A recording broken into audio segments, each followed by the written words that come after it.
Well, I got my weekend reading for the hospital coming up this weekend. It's called White Rural Rage, The Threat to American Democracy. It just dropped yesterday. Tom Schaller and Paul Waldman are the two guys who wrote the book. Nothing says white rural rage like two white lefties writing a book about white rural rage, John. I think so. I thought I saw them on TV and they were mentioning Baltimore County, and I thought, oh, so rural. So these two guys, they dropped this book, because let's be honest, there's only one group of people that you can openly say hateful things about. Well, I guess it's white people and also Jews. We've gotten plenty of that the last 4 months in the wake of October 7th. So these two authors, I figured I got to pick up the book at Barnes & Noble before I go to the hospital tomorrow for baby number 3. And I wanted to kind of get a feeler on this, what I'm sure is going to be a top-selling New York Times bestseller. And I saw the two authors on MSNBC, and take a listen to these two characters. Joining us now, Professor of Political Science at the University of Maryland, Baltimore County, Tom Schaller, and journalist and opinion writer Paul Waldman. Their new book, out tomorrow, is entitled White Rural Rage, The Threat to American Democracy. And Tom, I'll start with you. Why are white rural voters a threat to democracy at this point? You would think, as we pointed out, looking at Joe Biden's background and Donald Trump's, that the opposite would be true. I mean, we lay out the fourfold interconnected threat that white rural voters pose to the country. First of all, and we show 30 polls and national studies to demonstrate this, so we provide the receipts in Chapter 6.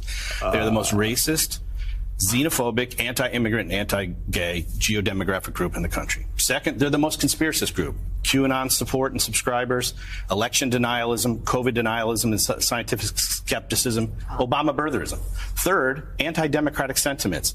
They don't believe in an independent press, free speech. They're most likely to say the president should be able to act unilaterally without any checks from Congress or the courts or the bureaucracy. They're also the most strongly white nationalist and white Christian nationalists. And fourth, they are most likely to excuse or justify violence as an acceptable alternative to peaceful public discourse. So you mentioned a lot of negative factors. That was MS. Nothing like a bunch of white people talking about white rural rage. This new book dropping today, just in time for me to head to the hospital tomorrow morning for a little light reading as I await my third child. I love how they start this off like they're putting together some, military plan. We lay out the fourfold interconnected threats.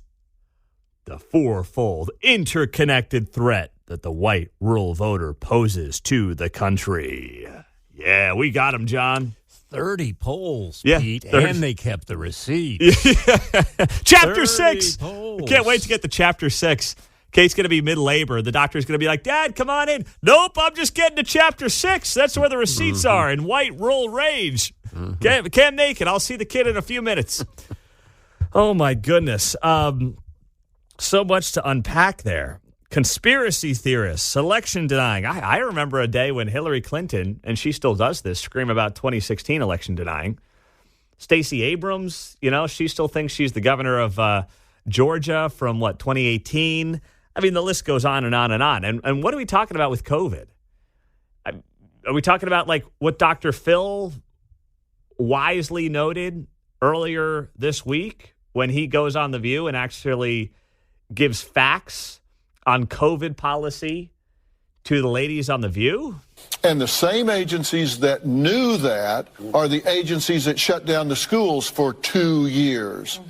Who does that? Who takes away the support system for these children? Who takes them away and shuts it down? And by the way, when they shut it down, they stopped the mandated reporters from being able to see children that were being abused and sexually molested, and in fact sent them home and abandoned them to their abusers with no way to watch, and referrals dropped 50 to 60%. So there was also a pandemic going on. They were trying to save kids' lives. Remember, we know a lot of folks who died during this. So it wasn't, people weren't laying around eating bond, but, well, you know what? We're lucky. Maybe we're lucky they didn't, because we kept them out of the places that they could be sick, because no one wanted to believe we had an issue. Are you saying no school children died of COVID? I'm saying it was the safest group. They were the less vulnerable group, and they suffered and will suffer more from the mismanagement of COVID than they will from the exposure to COVID. And that's not an opinion, that's a fact. So are those like the conspiracy theories that these two white lefty goobers are talking about in their new book, White Rural Rage, The Threat to American Democracy? I don't know, it sounded like pretty much common sense and science to me. I'm surprised these guys didn't have their 7 masks on as they were, going on the MSNBC panel with Morning Joe. It's interesting that they, I wonder if there's a table that would distinguish between conspiracies believed in the rural area versus conspiracies believed in the metropolitan area here in blue America. Right around us. Yeah. Not devoid of any conspiracies there. Yeah, right? well, that's exactly right. Like, I'm not defending anyone who believes a conspiracy that's not backed in fact. But you're right. Depending on what bubble you find yourself in, you can find a conspiracy. Hopefully they've annotated their conspiracies so we can see. Yeah, I would love that. Based I'll on tell you. Percentage of their geodemographics. Once I get the Chapter 6, I'll let you know. Okay? That's right. They got the receipts. They got the receipts, and I've got a kid coming. I've got a lot of time coming up in the hospital. So I was looking for a new book, and I think I might have found it with White Rural Rage. Can't wait to open that sucker up. I'm running to Barnes & Noble once the show wraps up today at 10 o'clock, so you guys won't find me afterwards. What's up, Mike? You're on KCMO. I think you got your labels wrong. They talk about control of presidential power, stroke of the pen, law of the land, Biden doing the executive orders, press that's all controlled, what 98% of the mainstream media is far left. I think that those two guys are actually right-wingers condemning the left. It sounds like everything they're saying applies to the left a lot more than applies to the right, don't you think? Yeah, I think so, but, it doesn't fit the narrative, Mike. That's just how it goes, buddy. Thanks so much. Have a good weekend. Hey. Yeah. Appreciate you. Steve in KCK. What's up, Steve?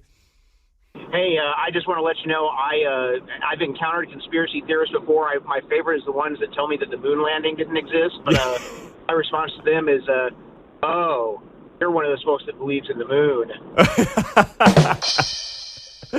Thank you very much there, Steve. That's speaking of like conspiracy theories like the moon landing not being true.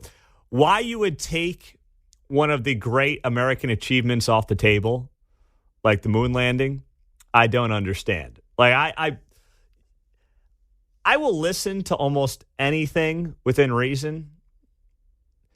But if you're going to take away one of the great American achievements like the moon landing, why would you do that when the facts are so flimsy to begin with? That's one that I will never really entertain.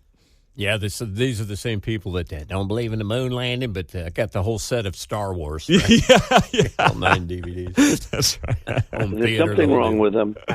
Oh, man. So if you need some light weekend reading, I'm just here to basically help you with book recommendations. That's the purpose of this show on KCMO. Nothing more. If you finished Bill O'Reilly's Killing the Witches, you can move on to White Rural Rage, The Threat to American Democracy. And will Pete's review fit under good, bad, or ugly? Tune in Monday. Tune in Monday. I'll let you know here on KCMO. Actually, you don't plan to be here, do you? Well. Or not? Don't tell the audience that, John. I may have a day or two off. We'll leave it at that. We're all on the same page? I guess Baby's so. coming tomorrow, baby.